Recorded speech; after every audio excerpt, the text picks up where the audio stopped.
Assalamualaikum warahmatullahi wabarakatuh. Perkenalkan, nama saya Titik Mugyarti dari program Studi Manajemen Keuangan Syariah. Di sini saya akan menjelaskan peta konsep yang berjudul Prinsip Manajemen Strategi, yang mana di sini adalah tugas UAS mata kuliah Manajemen Strategi. Baik, yang pertama di sini ada definisi. Definisi dari manajemen strategi sendiri ialah suatu proses pengambilan keputusan-keputusan dalam suatu perusahaan atau organisasi. Nah, jadi di dalam suatu organisasi atau perusahaan itu membutuhkan yang namanya keputusan di dalamnya. Selanjutnya yang kedua di sini ada prinsip manajemen strategi. Di sini ada 3. Yang pertama ialah pembuatan strategi, yang kedua penerapan strategi, yang ketiga ialah evaluasi atau kontrol terhadap strategi. Jadi, prinsip manajemen strategi yang pertama itu pembuatan strategi. Yang dimaksud di dalamnya ialah di dalam suatu perusahaan atau organisasi, di situ ada seseorang merencanakan sesuatu atau memfokuskan diri untuk mencapai tujuannya di dalam perusahaan atau organisasi tersebut. Nah, selanjutnya dari prinsip manajemen strategi yang kedua di sini ada penerapan strategi. Yang dimaksud dari penerapan strategi di sini ialah dari melakukan perencanaan itu menjadi tindakan apa yang harus dilakukan selanjutnya untuk mencapai kesuksesan dalam perusahaan atau organisasi tersebut, seperti halnya menganalisis SWOT. Selanjutnya yang ketiga dari prinsip manajemen strategi ini ada yang nama evaluasi atau kontrol terhadap strategi.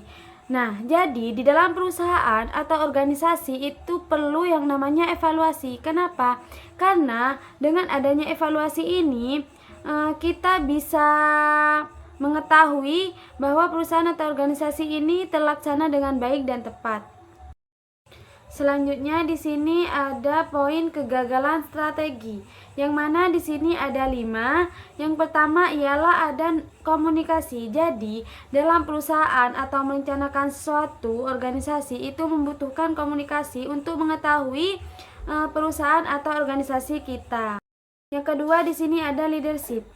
Yang dinamakan leadership itu juga bisa dikatakan dengan kepemimpinan. Nah, jika di dalam perusahaan atau organisasi yang mana di dalamnya tidak ada pemimpin atau ketua, maka di sini perusahaan akan tidak terlaksana, bahkan mengalami kegagalan. Nah, dalam suatu perusahaan atau organisasi tersebut itu sangat membutuhkan yang namanya leadership atau ketua. Yang keempat di sini manajemen pasif. Nah, di dalam perusahaan atau organisasi, kalau kita meniru perusahaan yang lain atau manajemen pasif ini, maka perusahaan ini akan mengalami kegagalan.